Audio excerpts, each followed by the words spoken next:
This is the ADHD Founders Podcast, where we talk about building our businesses, and we also have ADHD. On this week's episode, our co-host Marie was unable to join us, so it's just Jesse and Sharon this time. We missed Marie a lot, but we talked about. I talked about a launch that I just am going through right now with my company Shelpful.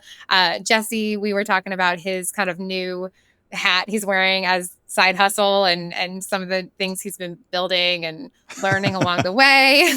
What else do we talk about? Yeah, we kind of dive into how AI is changing a lot of things with kind of specifically coding, but is also product prototyping, and really sort of dove into that a little bit. And if you want to support the show, go to patreon.com/ADHD_founders, and you can be a patron and help us pay for the editing and make this thing happen. Let's dive in. I've been in launch prep mode over here. Launch prep mode. What does that look like? Pretty chaotic, but it works for me. I think that I always have kind of a list of things that I want to make for a launch. So we're launching a new feature into Shelpful where it kind of marries a lot of what I've been yapping about, and a lot of what I think the community that I've built a little bit has been around automations and things happening for you and when they work best for you. And so Shelpful has been an AI task manager for some time, but it's really focused on time of day, right? Like I want a reminder at this time, and the AI buddy will ping and follow up with you at random times, but it really kind of, it has its roots in to-do list culture. Is that a thing? Oh, it is totally a thing. We have you pick a time. Like if you want to take your pills every morning, it's like about what time would that reminder hit, right? And so now we introduced a new tab called automation, and you can really easily create a rule for your AI buddy to get in touch with you. And so it's kind of this pinging you based on where you are, where in the city, where in your home, versus when you want it. So like, for instance, when I arrive home between the hours of 8 a.m. and 10 a.m., it has my AI buddy mega remind me. That's the every 9 minutes super annoying message to take my morning medicine, right? Like take my morning medicine, 9 minutes later, take a morning medicine. And that triggers just because I arrived home. And that's arriving home from dropping my kids off. So it's basically, if it were pinging me at 8 a.m., I could still be in drop-off line. I don't have my medicine with me. That notification is kind of worthless to my ADHD brain. Yeah, there's nothing worse than getting a notification when you can't actually do anything about it. Yes. It's so annoying because you're like, well, do I snooze it? Well, the default snooze isn't going to be long enough because I'm like 40 minutes from home. I don't want to be annoyed every 5 minutes until I get home. Or what often happens for me, I get the reminder. I'm like, oh, yeah, I should do that. And then I mark it as done. And then I definitely don't. I'm going to go do that right now. Right when I get back, I'll do that. And obviously, you stay in your car for 10 minutes and then you don't. So I think that you can obviously, there's some flexibility, but we have limited triggers. So the triggers are arriving at a location, departing a location, or tapping an NFC tag, a smart tag, like which now Shelpful makes our own. And the smart tag is basically the holdover since location, we can really just pin you down to 100 meters. It does pretty well for arrivals home, especially if you're driving. But we don't know if you're in your laundry room or your kitchen or your bedroom. And so putting an NFC tag there, you can tap it to start a routine or start a reminder. Like, for instance, you're able to trigger, like, I want a reminder in 20 minutes also, right? So say I tap one by my tea kettle and it's, hey, remind me in 20 minutes to head upstairs to go to bed, right? Like you can create a moment where it's not going to be the same time every night, but if I kind of do end up in the same place every night, then I can schedule out, or putting one by your sink, tapping it, and it says, hey, check in with me in 20 minutes to see if I actually did any dishes, right? So these kind of small moments of accountability, again, based on where you are in your home and that like visual cue. So that's now just baked right in to the Shelpful app, which I'm really excited about. Yeah, it kind of reminds me, it's not quite the same, but it kind of reminds me of back when I used to use, back when it was still called iTunes, the Apple Music app, when they had smart playlists and you could really set up all these like custom rules and things. And I used to go crazy with that. I had like a custom smart playlist that probably had like 40 rules in there that would like bring music back in if it was rated 3 stars or above, and I hadn't listened to it in more than 2 months. It was like all this like really complex stuff that was really fun to kind of set up. But basically, I was kind of customizing my own radio station. But that it kind of feels like a similar sort of thing that you're doing with reminders, where you're kind of allowing these smart rules, like a limited set, but the ones that really sort of make sense for your daily life, whether it's the smart tag or what's the word I just forgot, NFC, the technology is NFC, you. which is hard to remember because it's 3 random letters, but it stands for near field communication, which means your phone has to be next to it to power it. Right. But I think that sounds really cool, like this way of, adding some customization to a lot of that stuff. I think that's the sort of thing that could give you, in business, you're always thinking of like, what's a moat? What's something that maybe like ChatGPT isn't going to do, because some of the stuff you're doing, they may do or may sort of do a version of already.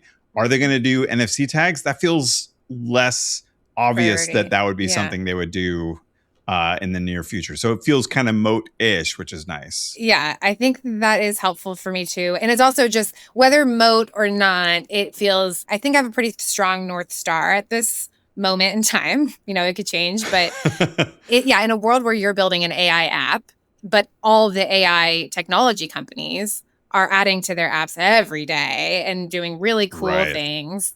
And agentic AI is on the brink, right? Precipice? I don't know. It's happening. Yes. Brink sounds like of disaster, which I don't know. Who knows? But I think it's just who knows? I think it's appropriate on the brink. That's a whole different conversation. But I mean, my North Star is kind of like, you're coming up with a lot of ideas. You're going, we're certainly not trying to compete or replace what you go to Claude or ChatGPT for, but Shelpful is where you kind of put those ideas into action in the real world. So kind of giving these real world triggers and cues to use AI to kind of come to you at the right moments and give you, an AI powered response. Like we have some beta testers, and someone was doing when they go to pick up their kid to get we have an option to get a motivational message. And so it's an AI generated message at that time when you arrive at that location of just like, hey, give me a reminder of how I can be patient with my kid in this kind of frenzied pickup time. And it's just, it's going to be like this really sweet AI generated message that's based on your preferences you've already set up in the app. So the AI is going to be talking to you how you like to be talked to. It's going to be stern if you want that. It's going to be funny if you want that. So you kind of get like, it's not just a reminder like, be calm. It's like a softer entrance into accomplishments and support. I of course appreciate that, which led me to want to make it. But I think there's something magical about things happening on their own. Like you mentioned the iTunes thing, like that's an advanced move. And even the Shortcuts app, which I love, and Zapier, which I love, are a little bit complicated if you've never done automation before. So we tried to make ours really simple. Hopefully people think it is. That a lot of work went into that. Yeah, making things simple but powerful is not easy for sure. Mm-hmm. So you're talking about kind of like your North Star. You feel like you have a North Star here, which I think is kind of interesting because like, as you sort of said a little bit at the end of our last episode, you were sort of talking about how your company is sort of maybe like shifting or reprioritizing or kind of maybe changing where that North Star is. Because, Shelpful started, there wasn't really AI. It was all human powered. And it's been sort of this huge shift kind of over the last couple of years. And maybe I'd be curious hearing more about that, when to know when it's worth changing your North Star. Because the whole point of that is that you have a goal that you're going for. And at some point you have to take your eyes off of that North Star and sort of like see when is the right time to make those changes and sort of reevaluate. And I definitely don't feel like I have the right answer, but I think that there's no pivot happening. But I think what's happening is me taking a step back. And I think that's kind of what's been happening this year. What was my theme word? I'll write these down because I feel like it's tied with that. But testing. I actually wrote it down and I have it on my thing. Testing. So testing was my word of the year. And it's in that vein because I have kind of, well, not accidentally, but I have happened to create a community on Instagram and TikTok. People are more interested in my like automation tips, I think, than they are some of the AI elements or some of the the pure task management part of AI. And so I think what I'm trying to test out, and that part of that was launching our own smart tags, just kind of as a foray into, all right, can we help you get stuff done in the real world? Well, maybe we need a real world product to actually cue that and remind that. And so throwing out these tests, and so this is kind of the next part of that, of like, can we help people easily get it, kind of set up simple automations that genuinely give them a little bit more support in the day? And if we can be successful at that, then we can kind of keep following our nose in that direction. And so I think coming from just the noise that I have seen in the last year online around things that I've shared online, and it feels like I'd be remiss to ignore that I feel people pulling on this automation thread. And I think for me, I was like, I need to follow this. And so first step was, hey, we have this current app and it works well with that. So let's marry those two concepts and see how that goes. And same thing with the smart tags.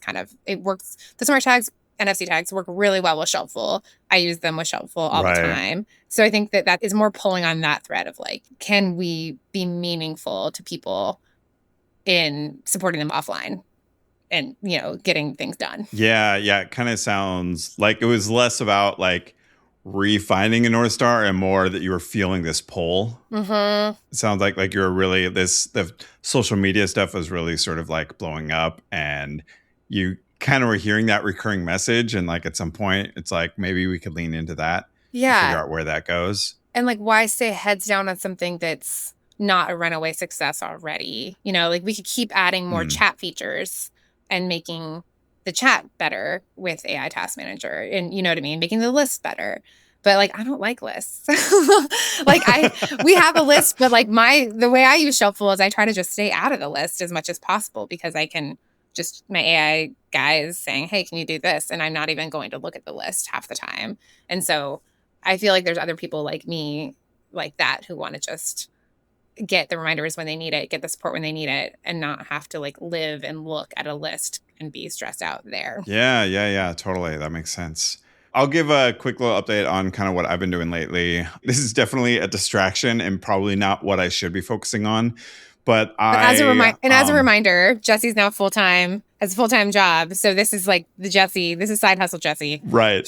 Yeah, this is side hustle Jesse. But ironically, that means what I should be doing, I'm not doing that at all. So it's like anyway, I'm definitely doing another fun sort of side exploration, just because it's stuff that, again, like AI sort of empowers me to explore things that maybe were really difficult to do before. And so I'll just dive into what I've been playing with lately. So I'm a big fan of some local Seattle sports. In particular, I love the Mariners baseball team. Really enjoy following them. And I was looking for just like a little menu bar utility that kind of showed me, because sometimes they have like day games and things like that. And I wanted just like a little utility in my menu bar that kind of had like live updates, like, oh, here's the score, here's some players on base, what inning it is, like your basic stuff like that. Actually, I was reminded of, I used to have an old Pebble watch face that had like that same sort of thing, like live game updates on it. And so I was kind of inspired from that, because I really enjoyed having just like a quick glance view of like a baseball especially game. baseball, because it's so stat driven. Yes. Like it wouldn't work events as well for like NFL or something like or that. Like there's basketball. A lot more different stuff. It'd be like ding ding ding ding ding ding ding. Yeah. Right. Yeah, that doesn't really work very well. But baseball, it's kind of like a perfect sport for that sort of a thing. I've been using React Native for like the iPhone apps I've been working on and stuff like that. And for my job, I'm doing React Native. And so I started by exploring React Native for Mac, which is sort of like an offshoot, which is interestingly is maintained by Microsoft. So Microsoft has this like React Native for Mac offshoot sort of thing. I don't know the history of how that happened. But anyway, that's sort of interesting. But I was kind of going down that road of building like, and I looked around, there's some other apps that do this thing, but none of them had the look that I wanted. They kind of just, they were cramming too many features in it. And I was like, I just want a really nice, pretty, simple, kind of like I have my iStat, where I think iStats, is that what that's called? iStats menu, where it has like kind of like basic, like your CPU percentage and things like that. I wanted like a version of that with really simple for my baseball my baseball scores. Anyway, so I was doing the React Native for Mac thing. And then I kind of ran into, this really just feels like I should be leaning in to what Apple wants you to do for apps like this, which is using Swift UI and like really getting into Xcode and all that sort of stuff, which I've never done any of that. Mm-hmm. But now that I'm like using Claude Code for a lot of this stuff, I kind of figured, well, hey, let's, well, and I just sort of like basically told Claude, like, this is my background. What I'm really familiar with is React and React Native and stuff like that.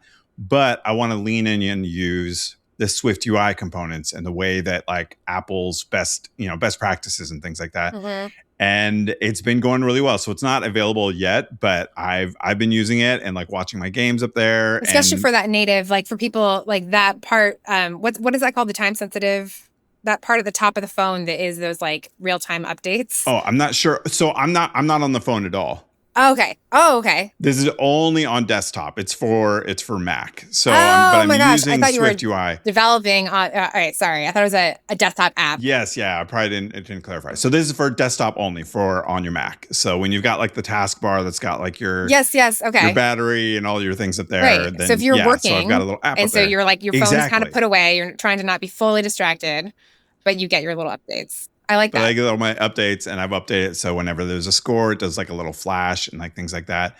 But through that, I've been having like, I'm not just saying, hey, Claude, build the thing and do it. Like I'm learning a lot of how, like diving into seeing, oh, how does Swift UI do stuff? Mm-hmm. And which I didn't know this before. Apparently a lot of Swift UI was kind of ripped off of like React. Like it uses a lot of the way that React does stuff. And so it's been this really cool sort of side project where I'm learning Swift, building a kind of a fun toy app. Like I'm probably not going to make money with this or anything like that. I'll probably put it on the App Store, but I don't know if I'll actually sell it or just make it like a free thing. But it's been really cool just learning this code that before felt too intimidating to touch. And now I've been sort of able to embrace it. So I think you do a really good job at that. I think, I mean, this is a theme, having known you for, I don't know, at least over a year now and talked to you really regularly. A few years. Well, I've known you for a few years, but I've talked to you really regularly for over a year because we've been doing this podcast. Oh, that's true. Yes, that you, I think, do a good job of, like, you can't call this waste of time because you're gaining a skill that you can go and use in your 9 to 5, but also in the next project. And if it's something that you will actually, like, you being your customer, I think that people put a lot of high stakes in like, is this a product? Will people use this? But like being able to think of it as a toy, a lot of great products started out as a toy. And that if you're making something that you enjoy, then it can be a good launching pad. Like you never know where something will go. But like not putting too much high stakes in it, I think I respect a lot because you're having fun in the creation. And that's a really good skill as a founder. Yeah, I appreciate that. But yeah, so like, you brought up your theme earlier and it kind of reminds me, my theme that I had said at the beginning of the year, and a whole lot has changed in my life since then, but my theme was lean in. And it was exactly this sort of thing. Like I just wanted this little toy app because that was something I wanted. And now I'm like learning this new skill that wasn't even my original intention. But now I'm like, oh, Swift UI actually is pretty close to knowledge I already have. And maybe it's not this project, but maybe the next project, now I have this experience of having done more of this native coding on Mac. And maybe like, who knows, maybe that means I'll do a native Mac app for wavepal or something like that. Like there's a lot of, or maybe if I want to bring my Blue Sky client Flux, if I want to bring that to like desktop, who knows? It's sort of this thing where I'm just leaning into the things that really grab my interest, and we'll see where kind of things end up. Like it just feels like worthwhile, even when kind of like you said, there's not an obvious like business reason or whatever to do it.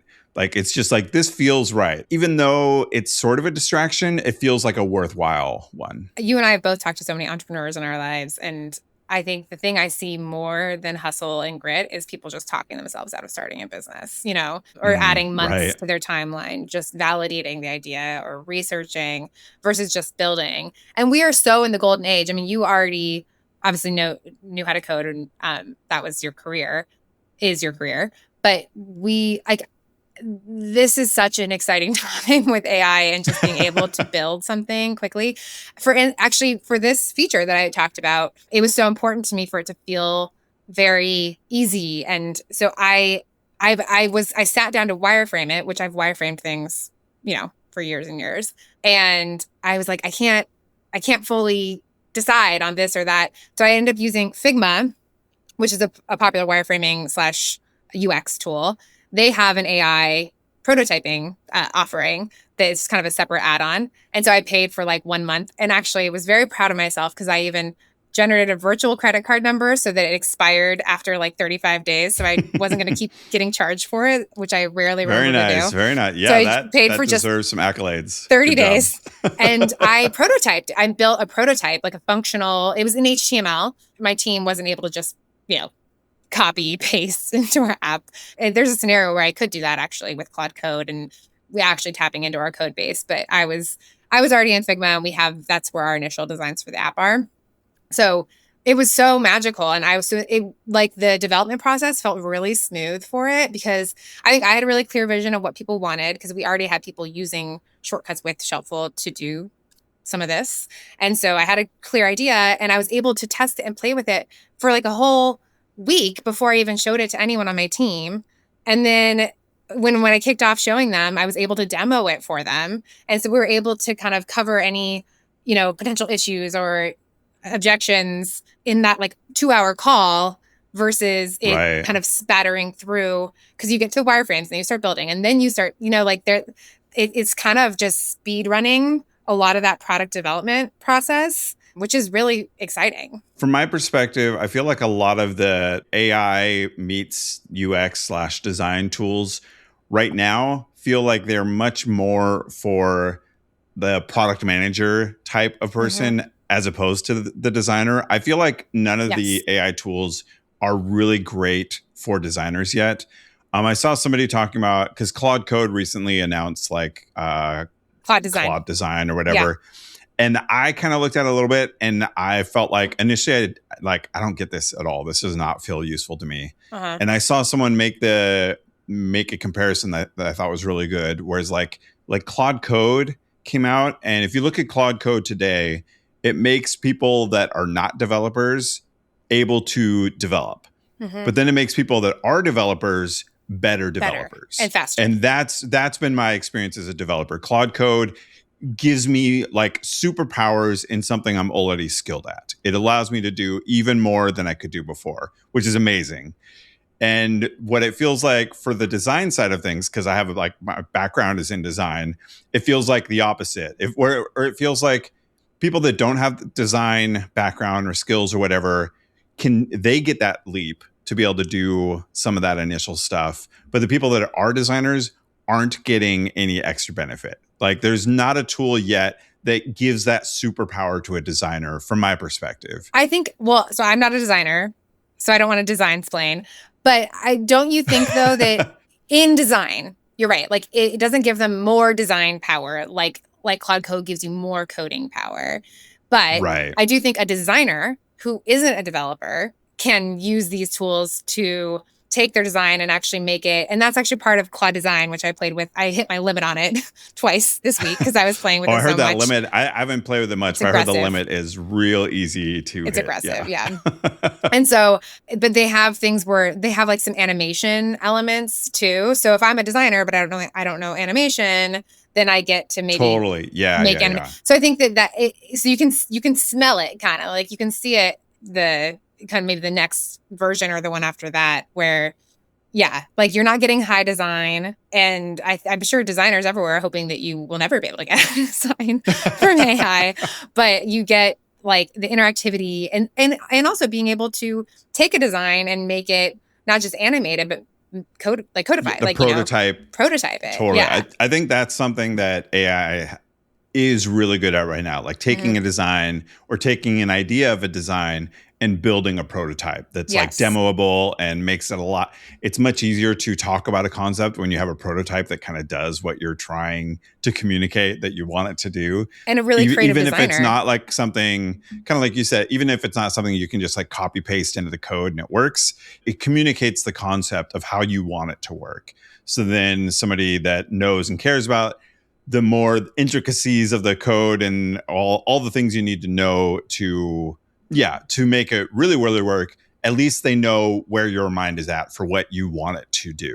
Yeah. And that is like definitely beneficial, because that's something that for decades has been an issue, the communication layer between people, where one person says one thing, the other person hears what they think they want it to be, and then they build a version that's not quite. Right. And then there's this like constant back and forth of like, oh no, I wanted it to be this way, and like maybe that didn't get communicated because one person thought it was more obvious than the other, or whatever. It like that communication barrier has existed for a long time, where there becomes a lot of back and forth.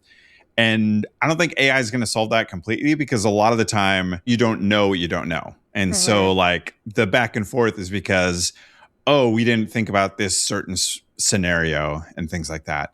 But it does feel like it makes a lot of that easier for people. When I worked at Y Combinator, when I first started there, I was part of the growth. There was a continuity fund that we had launched. So it was like growth stage investing. And so we were looking at companies who were kind of trying to go from like Series B to Series C, like, that kind of stage of really gearing up for growth, like genuine scaling. I'm saying, yeah, but like, can you give rough like price ranges? Like what does that look like? Oh yeah. So like a series, I mean, these are, their next round would be maybe like 30, 50 million, and I don't even know what it'd be today. Like that's kind of what it would be then. But like, as in so money, these are companies that are like established, people have heard of them, and now they're wanting to go huge. Right. Like we have a product, people love it. We are growing. And the only way we'll grow faster is if we scale. So hire more people, get office space, like things that like capital will solve, and which requires money, and also hiring like really capable executives, right? This is where you kind of have to put on your big boy,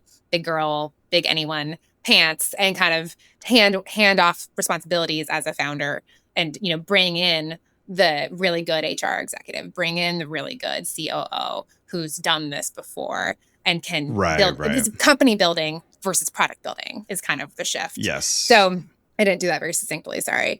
But at that stage, so we were, so Anu did this, we kind of did this look back of speaking with first engineers or early engineer hires, and speaking with founders about their, like the engineers that they would bring onto their growth teams, and like the qualities of a growth engineer. And the one that I think that really stuck out that we identified was someone who's willing to throw away code. And which I think translates to not too precious about things. And I think what the cool thing about what AI is creating an opportunity for design, engineering, and that whole system, what you were saying, like things kind of get built and the communication breaks, is that it doesn't feel as sad to throw away code, because you're not in such a deficit. Like you can recover more quickly from miscommunications. So maybe you can communicate your idea better, and you can kind of pivot back and make some changes with less pain on the team. We're like, I want to change the button color. I want to change the cup. Like any little thing like that, was like a full card that you had to assign. And so you don't feel as, I don't know, it's just disruptive, I feel like, as a team. And you could maybe, that helps with the communication too. Yeah. I think what a lot of people have said is like, AI has made writing code cheap. Whereas that used to be the high value thing that developers could bring, was the writing of the code. And now that part of it has become cheap. And I run into that with just like, a lot of the time I'll be working on like in my job, I'll be working on a feature, and then I'll kind of run into something, or maybe discover something new and have a new understanding about how the feature should be built or something like that. And all the time I'll just be like, okay, delete all the code, and then let's start again with that in mind. And sort of, whereas in the past, I definitely wouldn't have done that. Very rarely would I have done. Yeah. I would be like, okay, well, how can I adapt the code I've written now that I know that? And then I'd make those kind of more surgical changes with the new understanding. But now the code writing is cheap. And so a lot of the time I just like, okay, throw that out, and then let's start again. And it becomes a lot easier to sort of do that. Yeah. And so, I think that's like a really key thing that AI has made it easy to, just sort of like adapt and throw stuff out without feeling precious about it, which was definitely, it was scary to like throw out like 500 lines of code or something that you'd written, because you're like, what, am I going to lose that knowledge? Or it took a lot of time and like there's a brain huge power to cost. write that. Yeah. Right. And so like you can see that as a skill. Like if I don't care about that, or if I'm just kind of in it for the journey, the growth journey, then that's a valuable engineer to have, because you're not having to deal with like hurt feelings, or that might just not be the only thing, but just frustration, secret frustration. Yeah, totally. Which I think, so that I've definitely felt that change in our team. I think I'm lucky that, we have a small team and no one's ever seemed mad at me when I change my mind. I think I ask very nicely, but I think. Do they have like a private Slack channel where they complain about you? Yeah, being like, oh my gosh, I should change the name of the product again. But I think that, I feel more licensed to have those changes too as the CEO, which is cool. Right. Nice. Well, I'm really curious. What Marie will have to say about kind of the AI coding stuff. I know her and I have had some offline just conversations with each other about AI and coding, and I know she's like sort of been exploring that more. And so, maybe we can talk a little bit about that more when she's back with our next episode, and see what how that's going for Llama Life and things like that. And for anyone listening who's not a developer, who's kind of like, oh, maybe I could prototype my thing. So Figma tool is great. And then Google launched Google Stitch as a prototyping tool. So they have a new prototyping tool. And then Claude Design, which we mentioned already, has prototyping tools. There's like there's a kind of multiple playgrounds to play around with. If you're just like, if you're just sitting, your midnight idea for an app, you could literally be playing with it tomorrow. Just like the loose version of it. So I invite everyone to check those out. Claude Design also for social media graphics is killing it. See, that's kind of interesting. I haven't looked at it for that at all. I hit my limit, so I've only been able to do 2. Right. Well, one was a carousel, so I think that really took the tokens.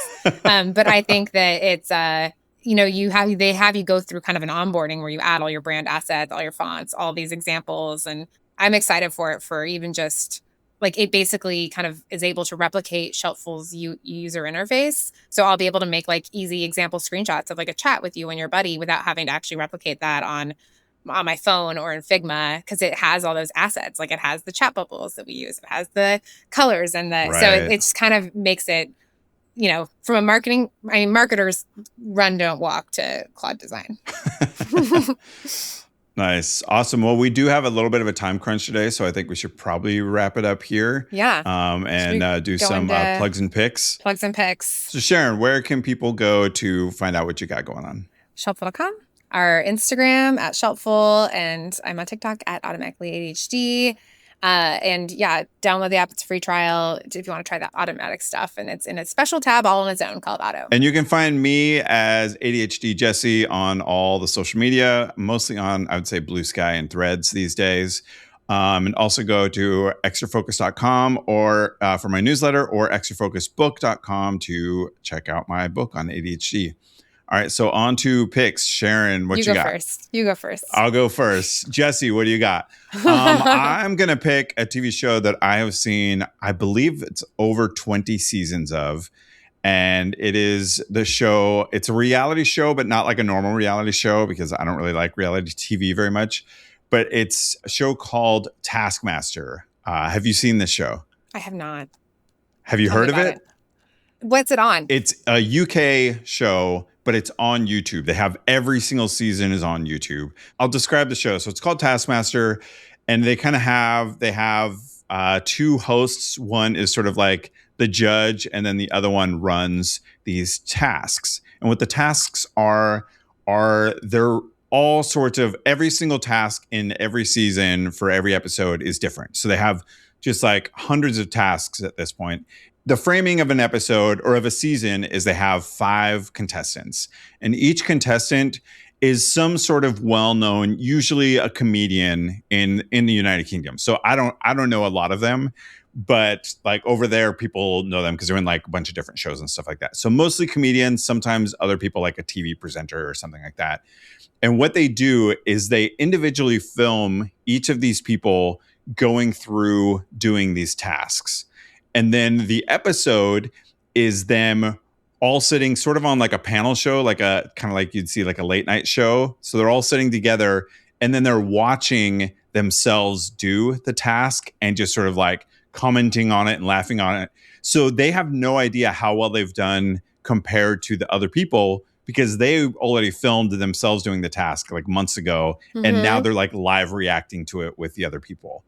And a lot of times the tasks are specifically designed in a way where you can sort of creatively approach a problem or break the rules a little bit, as long as they don't actually break the very specific rules.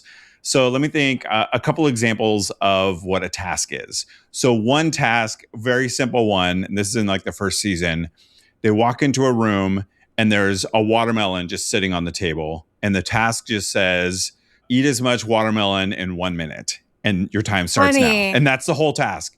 And so like one person is like, oh, like the watermelon's whole, and they run out of the room because there's all the tasks are mostly in this like house. So they run to the kitchen to grab like a knife to cut the watermelon open. And then they run back and they cut the watermelon open. And then by the time, the timer is going down the whole time. So they only have like 20 seconds to actually eat because they did this. Somebody else grabs a watermelon and immediately chucks it on the ground. It like explodes everywhere. And then they're just like frantically trying to eat it. So a lot of the fun is people like they're making fun of each other and like laughing. And it's one of the best, like most fun. And just sort of it seems like fun to watch with kids too, probably. Well, so I was going to say it's very wholesome, but it's also British. And so there's definitely some like adult humor that's sort of sprinkled in there. Enough to where like we don't watch it with kids. Okay. But like teens probably would be okay. But it is hilarious. One of my favorite shows. I wanted to highlight the latest season has Kumail Nanjiani, who is hilarious. He had a comedy special recently that was really funny. Yeah, my wife loves him, and we haven't seen that yet, so we'll have to check that out. But he's been really fun because he's just a huge fan of the show, and so he asked if he could be one of the guests on there. And anyway, it is great. And if you're in the US, all of the episodes are just on YouTube. So it's really easy to watch. You don't have to like get Hulu or anything else. It's just on YouTube for free. So Taskmaster, highly, highly recommend it. And you'll know if you just even if you start, like you could start at the latest season or go back to season one. Season one, that cast is one of my favorites. Like I really love the first season, but pretty much every single season is great. So highly recommend. It's just like you're just chilling late in the evening. You want to throw something on, throw on some Taskmaster and have a ball. Is it Taskmaster or Fastmaster? Task. So okay, Task. I thought that, and then I just thought tasks. Fast. Yes. I will check it out. That's awesome. I love a good, just fun, like easy YouTube watch too. And my husband has YouTube Premium, so we'll be good to go. Oh, perfect. There you go. A requirement if you want to watch a lot of YouTube videos. My second pick would be YouTube Premium. Highly recommended. And the Kumail's specials on Hulu, I Googled while you were talking. Oh, nice. So my pick is going to be, I'm going to stay in media as well, but it's a book. I just started it, but it's very popular and I'm liking it already. So it's the Dungeon Crawler Carl series, which our friend Ron, our mutual friend Ron, have you started it all? He was cornering us. Yes. He loved it. Okay. Yeah. So he actually at the, so we were just at Neurodiversion the year before he had told me about it. Yeah. And was like singing its praises. Huge fan of it. Just got picked up by Peacock. They're going to do a series. Yeah. It's kind of on the brink of getting like way mainstream, but it's kind of a dystopian-ish, alien invasion-ish. The model is kind of lit role-playing kind of, so it's kind of like feels like a video game a little bit, and you have to kind of, if you don't know what RPGs are, you kind of have to start reading to figure it out. But I think the reason to pick it right now is, so I bought the audiobook to start off, which I think, I don't know, sometimes I usually like to do the first one as a iBook so I can kind of come up with the characters like voices myself, you know? But Ron said the audiobook was really great. So I got the audiobook for the first one. And then right after I bought it, I saw that Kindle Unlimited, it's all 6 books are on Kindle Unlimited for free if you have that subscription. Nice. So if anyone has Kindle Unlimited, and the trial for Kindle Unlimited is like a steal. At least when I did it was like 99 cents for 3 months or something. So if you want to cheaply get into a very popular series that it really is kind of, I'm now of course seeing it everywhere. So if you'd like to be the person who read the books first of a popular series, now is the time. That's the thing I've been wondering, like, is it that effect? I forget the name of it, where like the red car effect, where you buy a red car and then you see it everywhere. Because I feel like I'm seeing Dungeon Crawler Carl stuff everywhere now. Yeah. But yeah, so I was saying, like, Ron told me like a year ago, and then I didn't listen to it or didn't read it. And then like a week before Neurodiversion, I was wanting to read fiction again because I hadn't read much fiction in the last year. And I didn't want Ron to be mad at me. And I started reading it. And now I'm like, I think I'm almost done with book 2 and ready to jump into book 3 as soon as that finishes. You would officially recommend it? Because I'm still pretty early. I'm in 1. So, but I like it. I do feel like the kind of book it is, I think you'll know pretty quickly whether it's your vibe or not. I do feel like there's a lot of setup, though, I think. So I kind of feel like you need to hang in there for some of the setup just to kind of understand the world that they're creating. Yes. And it feels very informative for the first few chapters. I guess I'll give that disclaimer. Yeah, I feel like maybe... like if you get a good third of the way into it, like I don't know how to say to a certain point, because I was kind of unsure for a little bit. Once like regular quote unquote like adventuring is happening, then I feel like it kind of you kind of get a bit more familiar with the style of what it's going to be. Yeah. And like for me, I was in by that point. It was like certain things happen with certain characters, and then I was like, okay, I am all in on this going forward. Yes. But for example, like I'm not sure if my wife would enjoy it or not, because it does seem to be a little bit more like, I know a lot more guys that like it than girls, which is kind of rare for books. Yeah, I think that definitely sexist, but that's been my experience. Well, Ron told me his wife also really likes it. He's not getting paid by them, but he should be. He's like, he cornered all of our mutual friends, like one on. Yes. And so, I mean, this is really Ron's pick. But I like dystopia. I was raised by Trekkies, so I think that I have a higher tolerance for geeky stuff and nerddom. Yeah, it's definitely nerd culture. It kind of reminds me also of, but I don't want to scare off people who aren't, because it doesn't get. It's like people who were afraid of maybe Hail Mary because they're like, I'm not into sci-fi, but it's not like sci-fi. It's like it takes place in space, and so I think it's more pop culture kind of sci-fi, right? And like Game of Thrones, like what I've thought that I would want to read, like the setup of Game of Thrones didn't interest me. It wasn't until, so I think that there's genre crossing, and a good story is a good story. So, open your mind. And if you have Kindle Unlimited, it's no risk. Just get it. Start reading. Yeah. Do it. I have to head out. So I think that's it for our picks, and we'll talk to you next time.